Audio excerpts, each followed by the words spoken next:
सुखी रहें सब।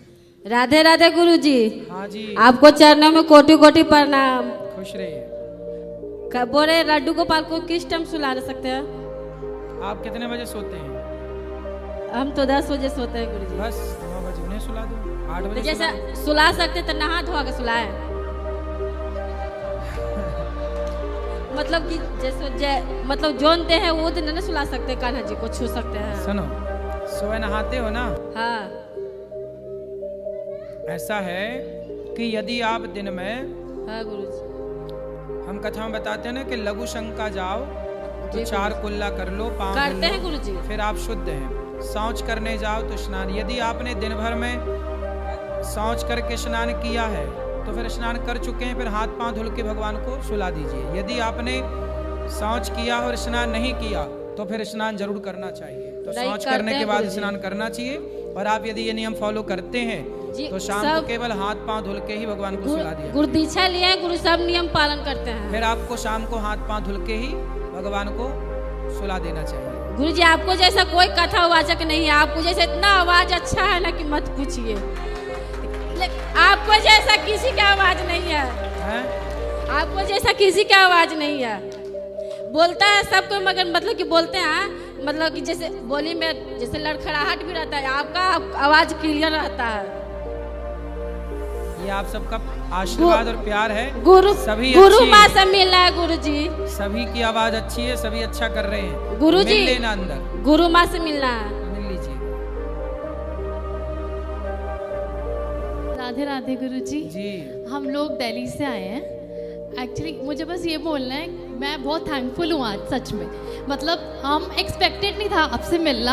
हम लोग ट्रिप पे आए थे दिल्ली से जयपुर एंड उदयपुर के लिए।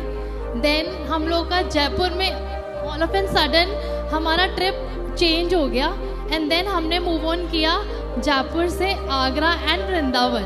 एंड जब हमने वृंदावन में अपनी गाड़ी लगाई तो उसके बाद हमने एक्चुअली सीधा आपके यहाँ पर ही लगाई। मतलब इस प्लेस पे आने के लिए, आश्रम में आने के लिए, आपसे मिलने के लिए हमने सोचा नहीं था। सच में भगवान की कृपा है, कृष्ण जी की कृपा है, पता नहीं कैसे, पर आज हम आपके सामने हैं। सोचा ही नहीं था कि आपके दर्शन होंगे। आपने माताओं का दर्शन करके और नीचे प्रसाद पाइएगा, सभी को प्रसाद पवाइए जितने लोग हैं। और सब यहाँ जितनी सेवाएं चलती हैं ना, वृद्ध माओं का दर्शन भी करिएगा भी। हाँ जी, थैंक यू सो मच। कोई सवाल हो तो बताइए। हमें कृष्ण जी से बहुत कुछ मिला है लाइफ में।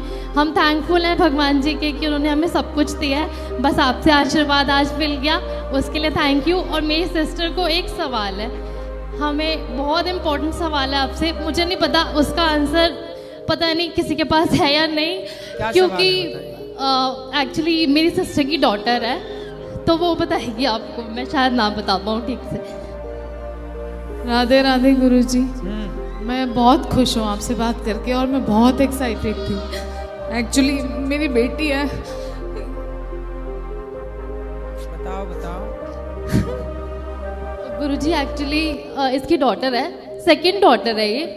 तो ये जब बॉर्न हुई थी, ये 8 या 9 मंथ्स की थी, तो ये बोलने लग गई थी और टाइमली इसने चलना भी शुरू कर दिया था। अभी ये 1 ईयर की हुई नहीं थी, ये बोलने लग गई थी। लेकिन पता नहीं क्या हुआ, ये लोग दिल्ली से देहरादून शिफ्ट हुए थे जीजू के काम की वजह से, और 1 ईयर के बाद ही जस्ट इसके ये बोलना बंद हो गई। और आज ये 6 साल की है। ये सब बिल्कुल परफेक्टली ठीक है ये लड़की हमारी, लेकिन ये बोलती नहीं है। पता नहीं क्यों नहीं बोलती। ये आप जी को बहुत मानती है, भगवान जी को बहुत मानती है। हमें नहीं समझ में आ रहा कि क्या करना चाहिए, हमसे क्या मिस्टेक हुई है, नहीं पता। इन्होंने एक्चुअली सब कुछ करके देख लिया है, बट क्या है कि कुछ रह गया है। वो क्या रह गया वो हमें लग रहा है शायद आप बता पाओगे और कुछ हेल्प मिलेगी इनको इनके लाइफ में। पहले ये बोलने लग गई जल्दी से और फिर बोलना बंद कर दिया। भगवान के चरणों में समर्पित कर दीजिएगा। बिहारी जी, जो भी कोई दोष जीवन में होते हैं भगवान ही समाप्त करते हैं। उन्हें ही पता है कि हमारे जीवन में क्या दोष है, क्या है। तो भगवान के चरणों में बेटी को बिहारी जी का दर्शन करने गए। हाँ जी गए थे। तो बिहारी जी के चरणों में ही उसको समर्पित कर दीजिए कि प्रभु आप अब इसे ठीक कीजिए, भगवान के हवाले करिए। और निश्चिंत रहिएगा, जब बिहारी जी के चरणों में आप समर्पित करते हैं तो तेरी चौखट पे आना मेरा काम है, मेरी बिगड़ी बनाना तेरा काम है। तो भगवान को समर्पण करिए, वही हैं सर्वे सर्वा, वही करेंगे सब कुछ। थैंक यू गुरुजी, हमारा लग रहा है सफल हो गया ना। हम तो ये कह रहे हैं कि जो आप कर रहे हैं वो करते थे, करते हैं और करते ही रहिएगा, यही हम चाहते हैं आपसे। जब तक आप हो, आपके बाद जो भी होगा वो इसी को कंटिन्यू रखें, ताकि हज़ारों करोड़ों अरबों लोगों को खाना, जगह, रहना, ठंड में सब कुछ मिलता है। Thank you. गुरुजी मेरी बड़ी बेटी है ये, एक बार बात करिए।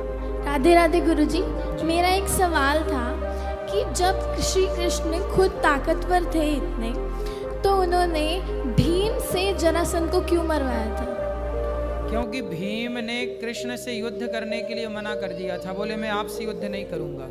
और योद्धा तब तक युद्ध नहीं करता जब तक सामने वाला योद्धा युद्ध करने के लिए, आप हमसे लड़ने को तैयार ही नहीं है तो हम कैसे लड़ें भाई? जबरदस्ती नहीं होती ना, युद्ध होता है धर्म युद्ध, तो धर्म युद्ध में जबरदस्ती नहीं होती। आप यदि हमसे तैयार हैं, भगवान श्री कृष्ण बोले तो थे कि हमसे लड़ो, बोल दिया जरासंध ने कि हम आपसे नहीं लड़ेंगे, आप से नहीं लड़ेंगे, भीम से लड़ेंगे। हाँ, तो 17 बार भगवान ने हराया था उसको, एक बार भगवान 18वीं बार मैदान छोड़ के भाग गए। तो जरासंध को लगा कि आप तो हमसे हार गए हो, अब वो हार गए हो, मैं जीता हूँ, तब मैं ये जीत अपनी बरकरार रखना चाहता हूँ। भाई फिर से लड़ा, कहीं आप हरा दिए तो फिर मैं हार जाऊंगा। अभी कम से कम ये है कि मैं आपसे जीता हूँ, तो अब मैं आपसे नहीं लड़ूंगा, आपको तो मैं हरा चुका हूँ, आपसे क्या लड़ूँ, ये भीम से लड़ूंगा। तो उन्होंने युद्ध भगवान से किया ही नहीं था, इसलिए भगवान ने नहीं लड़े। Thank you.